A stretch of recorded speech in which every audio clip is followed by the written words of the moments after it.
Assalamualaikum warahmatullahi wabarakatuh.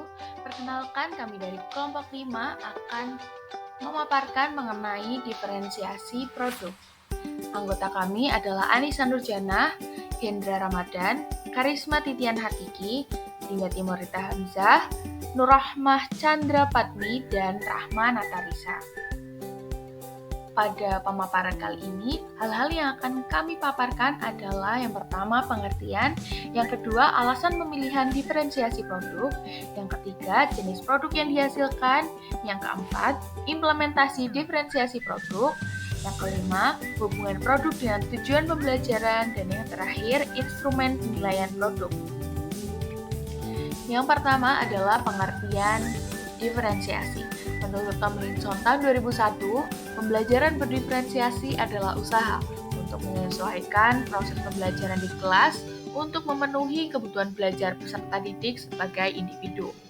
Atau bisa dikatakan juga bahwa pembelajaran berdiferensiasi adalah pembelajaran yang memberi keleluasaan dan mampu mengakomodir kebutuhan peserta didik untuk meningkatkan potensi dirinya sesuai dengan kesiapan belajar, minat, dan profil belajar peserta didik yang berbeda-beda.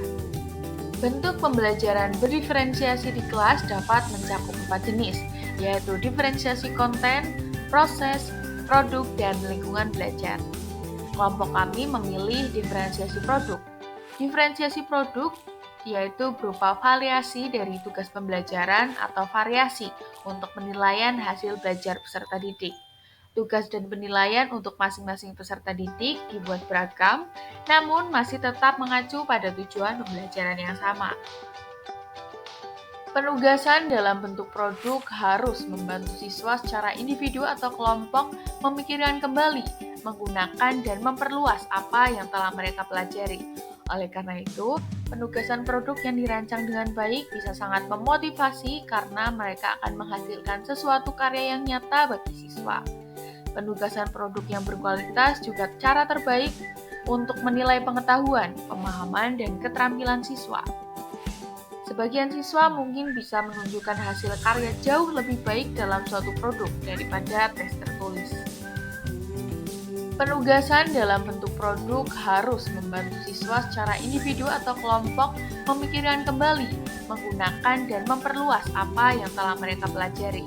Oleh karena itu, penugasan produk yang dirancang dengan baik bisa sangat memotivasi karena mereka akan menghasilkan sesuatu karya yang nyata bagi siswa.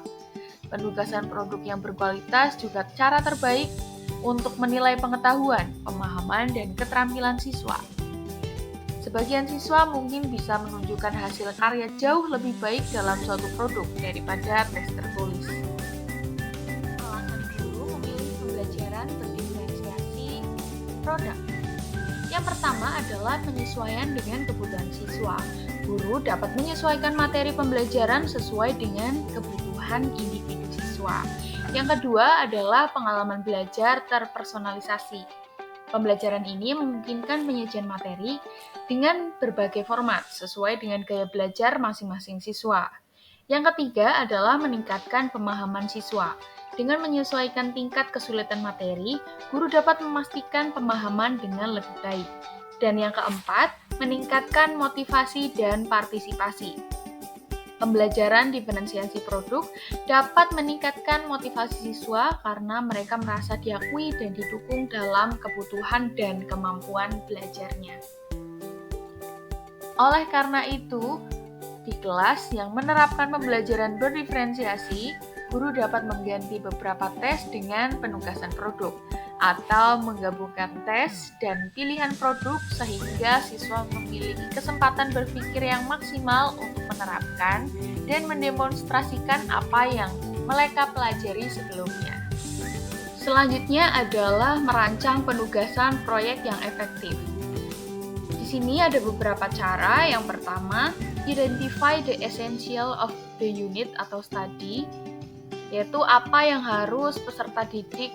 Yang pertama, mengetahui mengenai fakta, kemudian memahami konsep dan generalisasi, kemudian dapat melakukan yang ini berhubungan dengan keterampilan sebagai hasil dari kegiatan pembelajaran. Selanjutnya adalah mengidentifikasi jenis produk.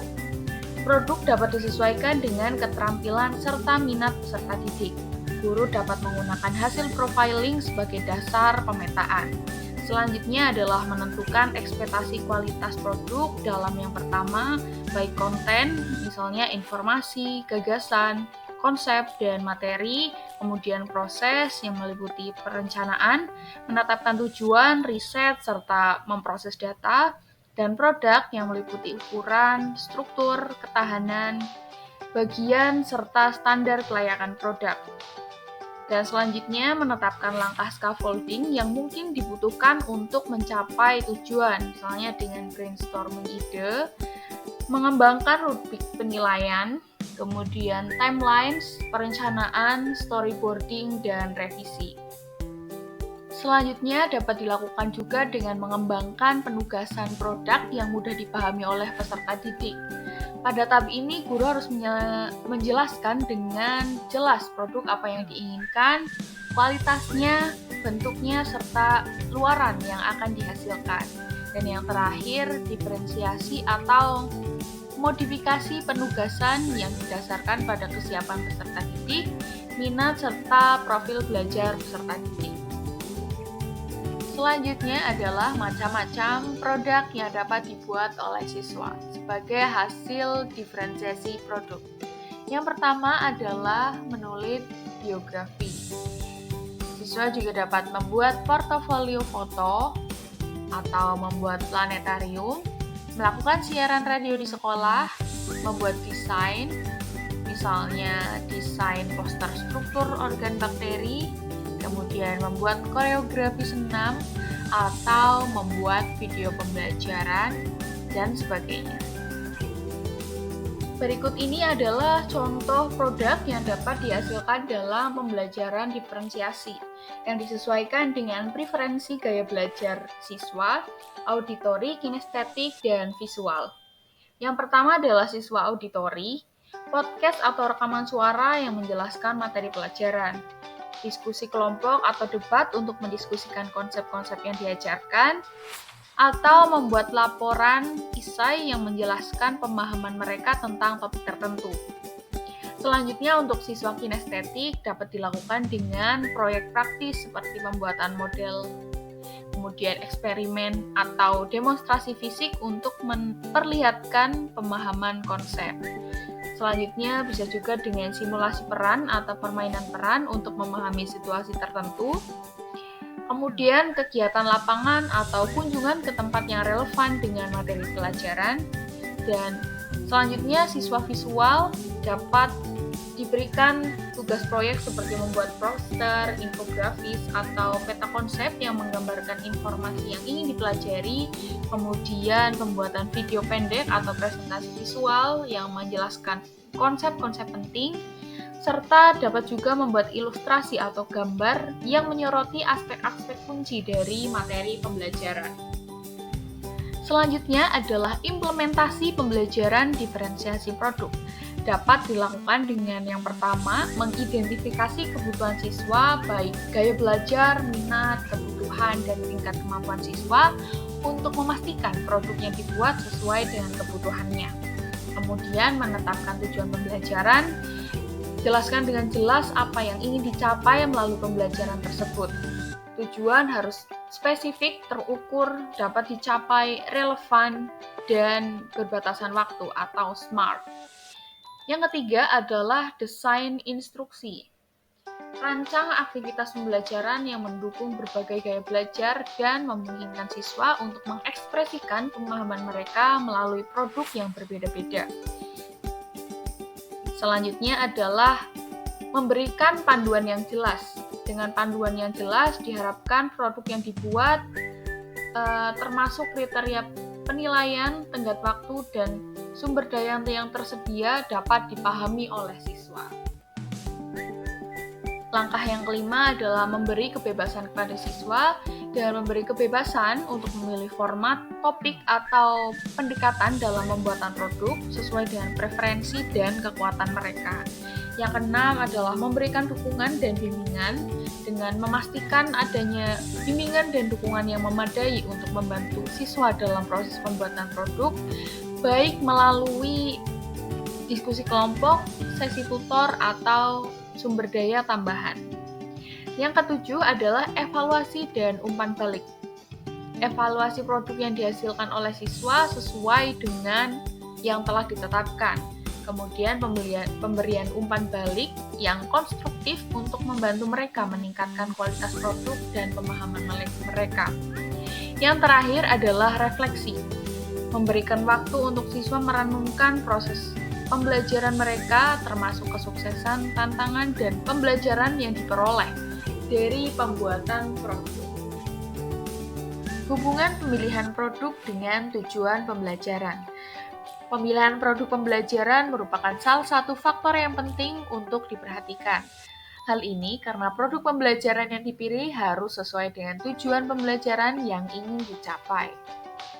Pemilihan produk pembelajaran yang tepat akan membantu peserta didik untuk mencapai tujuan pembelajaran dengan efektif dan efisien. Tujuan pembelajaran yang berkaitan dengan elemen keterampilan proses.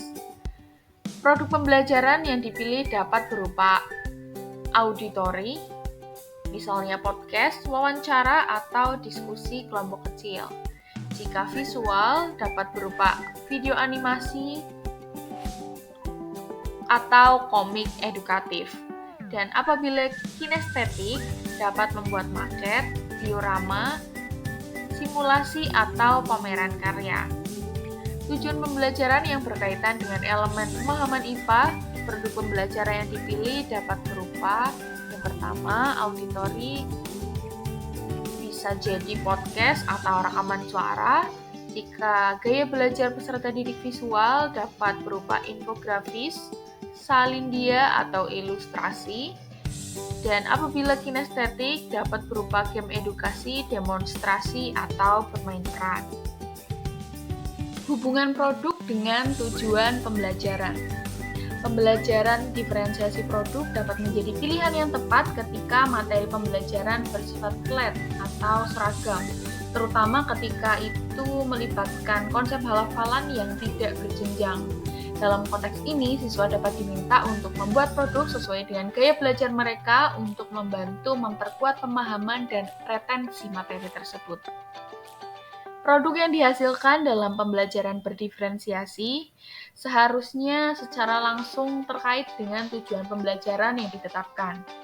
Produk tersebut dapat berupa berbagai jenis seperti proyek, presentasi, poster, atau karya seni, tergantung pada tujuan pembelajaran yang ingin dicapai.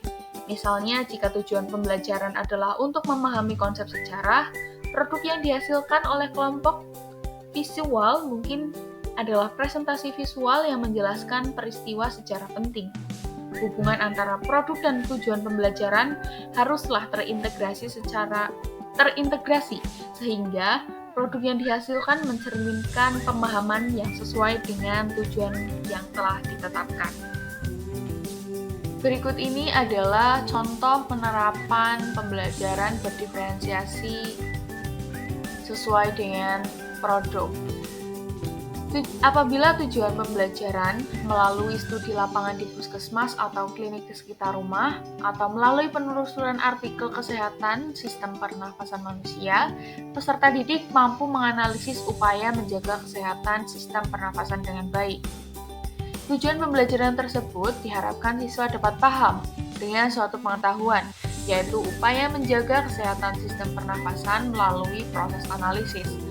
Maka dari itu, proses pembelajaran yang dapat ditawarkan berupa infografis, salin dia, ilustrasi, podcast, rekaman suara, game edukasi, demonstrasi, dan bermain peran. Selanjutnya ada contoh lain apabila tujuan pembelajaran, misalnya melalui proses analisis studi kasus yang ada di artikel, peserta didik dapat membuat suatu karya yang dapat menunjukkan proses bencana alam, misalnya tsunami, gempa, gunung meletus dengan tepat. Nah, selama proses pembuatan produk tersebut, peserta didik akan terlatih dalam beberapa kegiatan penting seperti kegiatan pemecahan masalah, keterampilan komunikasi, dan kolaborasi. Tujuan pembelajaran tersebut mengharapkan siswa paham dengan proses bencana alam melalui pembuatan suatu karya. Maka dari itu, produk pembelajaran yang dapat ditawarkan dapat berupa maket, diorama, video pembelajaran, simulasi, komik, podcast, atau video wawancara. Berdasarkan penjelasan sebelumnya, perbedaan tujuan pembelajaran 1 dan 2, yang pertama adalah tujuan pembelajaran 1, fokusnya pada upaya menjaga kesehatan sistem pernafasan. Kemudian kegiatannya melakukan studi lapangan di puskesmas atau klinik atau penelusuran artikel kesehatan. Kemudian hasilnya peserta didik mampu menganalisis upaya menjaga kesehatan sistem pernafasan dengan baik. Sedangkan tujuan pembelajaran 2 fokusnya pada proses terjadinya bencana alam, kemudian kegiatannya melakukan analisis studi kasus bencana alam di artikel, dan hasilnya adalah membuat karya yang menunjukkan proses bencana alam di hutan. Yang terakhir adalah instrumen penilaian produk dalam pembelajaran berdiferensiasi. Pemilihan produk pembelajaran merupakan salah satu faktor yang penting untuk diperhatikan. Hal ini karena produk pembelajaran yang dipilih harus sesuai dengan tujuan pembelajaran yang ingin dicapai. Pemilihan produk pembelajaran yang tepat akan membantu peserta didik untuk mencapai tujuan pembelajaran yang lebih efektif dan efisien. Tujuan pembelajaran yang berkaitan dengan pengetahuan, produk pembelajarannya yang dapat dipilih dapat berupa infografis, salin dia, ilustrasi, artikel, PowerPoint, podcast, rekaman suara, atau bercerita. Sedangkan tujuan pembelajaran yang berkaitan dengan keterampilan, produk pembelajaran yang dipilih dapat berupa maket, diorama, alat peraga, video pembelajaran, simulasi, atau komik. Sekian dari kami, terima kasih. Wassalamualaikum warahmatullahi wabarakatuh.